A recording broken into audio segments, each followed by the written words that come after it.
Hello everyone, this is Moaz from Think Turkey, and in today's video we're going to talk about the recent changes being done to the Turkish residence permit, also known as the TRP, RP, or Ikamet. These are some of the other terms that it's known as.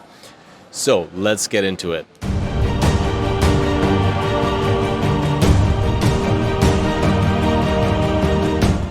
So recently there has been a change in the laws and the requirements for getting the residence permit, the Ikamet.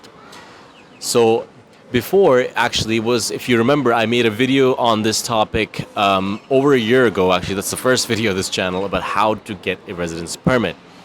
And in that video, I talked about, the basics of getting a residence permit. One of them was, getting it through just renting a property, which was the easiest way of getting a residence permit in Turkey. You would get it for a year and then you just renew it every single year. Sometimes you could also get it for 2 years. Some people also could, they had luck with getting it for 2 years at a time. But now, unfortunately, that's not the case, right? For the last almost, over 6-7 months, they have actually stopped giving out those residence permits based on touristic, purposes. That's what it was called. Is basically what it was is that you would get that residence permit on the basis of your rental agreement. So if you were just renting a property, you would show that. You would show your health insurance that you've purchased, the basic one, and you would be able to get a residence permit on, for touristic purposes, it was called, right? So there's different types of residence permits, obviously. There's ones for, like, for example, for being a student, family residence permit, like if you have some family that's, it's a citizen and so on, you can apply for that. There's various types of residence permits there. And this one was called for the easiest one, which was the most popular. But now that's been basically taken away.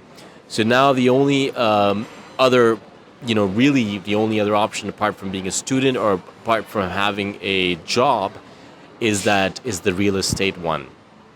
Now, there's another news with regards to the real estate residence permit is that you guys already might know this, that the threshold. Before, you could buy basically any property of any amount, right? So you could just, there was no actual set amount. But now, for large cities, they've put that up to $75,000, and then for smaller cities, it's $50,000 US dollars.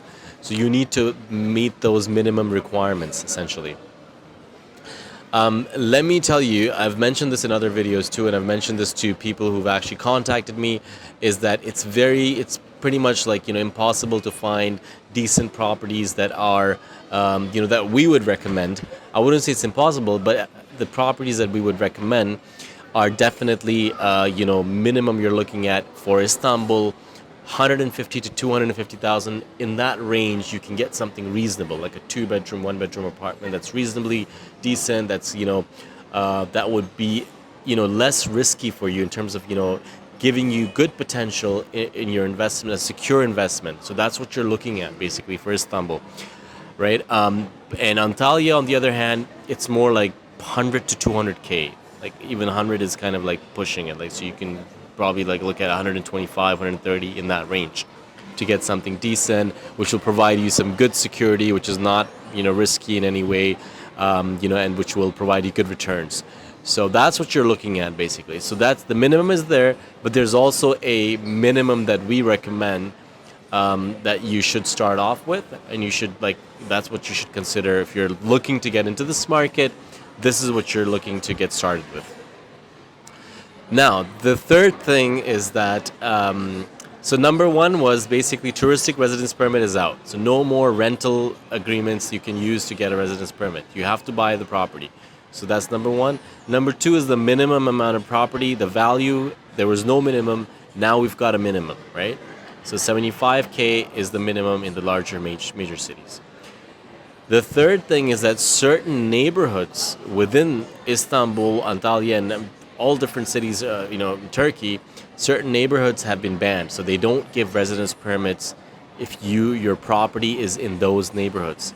So that's what's happened as well. So you need to be looking out for all these three things now in terms of these are the changes when it comes to residence permits. These are the changes that have happened. You can find the list of the neighborhoods in the description below, so you can find the link there. So there's one more thing I want to say is that, if you look at the $75,000 threshold, why do we say that, hey, this is very improbable that you can get something for this range? Is you can actually find, there's not impossible to find something in this range, but it's just that it's more likely that you may fall in a trap, or you may fall in a property that is going to have issues with it. There might be liens on it. They might have the build quality, the way it's, the building, there might be something hidden there that you might not see at first, but there's a very, very high chance that there will be something wrong with it. So people come to us and say, yeah, we found this, or we found this property somewhere here, there, that is advertised for this price or whatever, right? So we always go back to them, say, hey, did you call that person? Did you ask for details? Did you ask them for more information? And usually they say, no, we haven't. Did you go see the place? No. So we have done that background research. We have done that. We've actually looked into those traps, and those issues, those properties that have problems, and they're advertising it for this great, attractive price, and then you go there and you're like, the thing doesn't even have a title deed, or the building's about to fall apart, or there's tons of, there's no, you're just getting a piece of paper, like a contract, not even the actual agreement, right? Or they're about to demolish the building. Like, there's tons of things that could be wrong. And specifically, for example, I can tell you that in Istanbul, especially in Beylikdüzü, Esenyurt, these kind of areas, Beylikdüzü is a nice area, but a lot of the listings and stuff, a lot of these advertisements, sometimes you see them, is that a lot of them are fake, unfortunately, right? So in the future, even I was thinking of making a video to expose some of these ads. Like, what happens when you go to an ad that's advertising the property for, $60,000, $70,000, when we know there's no way this property could be $60,000, $70,000. This property is easily, 150K, 160K. But they're putting it that the first ad that you see, this is $60,000, $70,000, like, you know, and the customer goes there, oh wow, let me go check this out, right? And you go there, and then the agent comes and meets you and tells you, hey, like, actually, you know what? There's no paperwork for this building. You'll just get an agreement. The paperwork is on the way. You'll get it after 3 months or something weird like that, right? Or this building does never had a paperwork, was illegally built. This is a real actual example I'm giving you. This building was illegally built. It never came with paperwork. It's just been there for 30 years, and all you'll get is a kind of a contract, not the official title deed. So please do not fall for these traps, right? These are very tricky situations. First of all, you're not a local, you don't speak the language, and you're a foreigner. You're not even a citizen of the country, right? So please, stay away from these risky situations. Keep your money. If you don't have that much, that you haven't saved up that much, do not even invest. Keep it in the bank, right? Keep it safe. Keep collecting, keep saving until you're able to reach that threshold, and then you can invest once you meet the 150K. For Istanbul, I would say minimum is 150 to 50K. Like, that's what you're looking at, US dollars. For Antalya, 100 to 150 is still doable.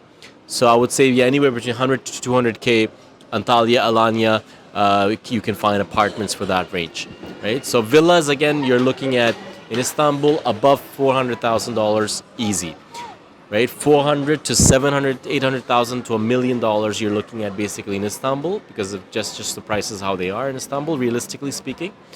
And in Antalya, it used to be like, around 250, you could still get something small, but now it's more like 300K, right? So 300K would be the minimum, right? For a smaller kind of maybe in a compound style villa.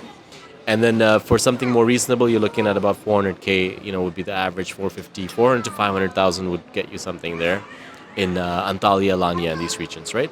Of course, if you build, again, custom build is another option that we do offer. We do have this videos on that. We do offer this service. Custom build is another thing that you can take a look at, and that would basically give you some more savings, and you can get it for much cheaper, and that way you have some extra gap there that you can build, and if you decide to sell it, you can make a profit, or if you decide to keep it as well, you do end up saving a considerable amount.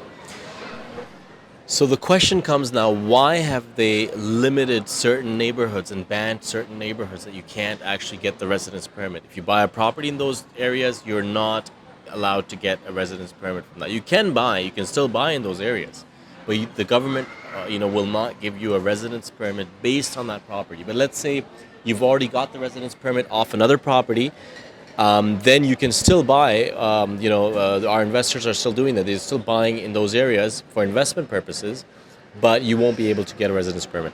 But why has the government introduced this kind of law? So the reason being is that they wanted to limit the number of foreigners, like, basically concentrated in one area. So that was the reasoning behind it. They wanted that limit to be like around 20% was the ideal number. So areas where they saw that there was more and more foreigners, so above that threshold, they sort of cut that off. And we've seen this early way on in Istanbul, Esenyurt, and Fatih. They saw a lot of foreigners trying to get residence permit, and that was even back then where we're talking about the based on a rental agreement, like a touristic residence permit. So that was back then, and we saw that happening, and now they've done this to other areas. The other question is that what's going to happen in the future? Like, are they going to make it more strict? Is it going to, the threshold, is it going to increase, or is it going to go away? What's going to happen? So in our opinion, and based on the people that we've talked to, professionals and stuff in this area, we would say that it's going to get stricter and stricter as we go along. That's how things are usually done. They're definitely going to get strict, and the threshold will probably increase. There are rumors that this will increase to 100K, and so on. We're not sure. We're not endorsing any of those rumors, but all we can say is definitely, in our opinion, that will increase and that will get stricter. There will be probably more neighborhoods, or the amount will get higher. So we've seen that with the citizenship. It's probably going to happen, in our opinion, with the residence permit as well. As more and more people find out about Turkey, and they started buying and they start getting the investment and start doing that, things will just get more harder. So it's probably a good idea to kind of move ahead if you can, in this direction, if possible, early on, and secure that permit for yourself. And even if you can't get the citizenship, you can still, at least now, you can go for the residence permit. So that's what we would recommend before things are, closed off and so on. If you are looking to invest in property in Turkey, definitely get in touch with me. Again, you'll find a link to my WhatsApp number below, and you can get in touch. We can have a chat, and we can discuss your needs, and recommend you some good options for real estate in Turkey. Thank you very much. It's Moazak from Think Turkey, and see you next time.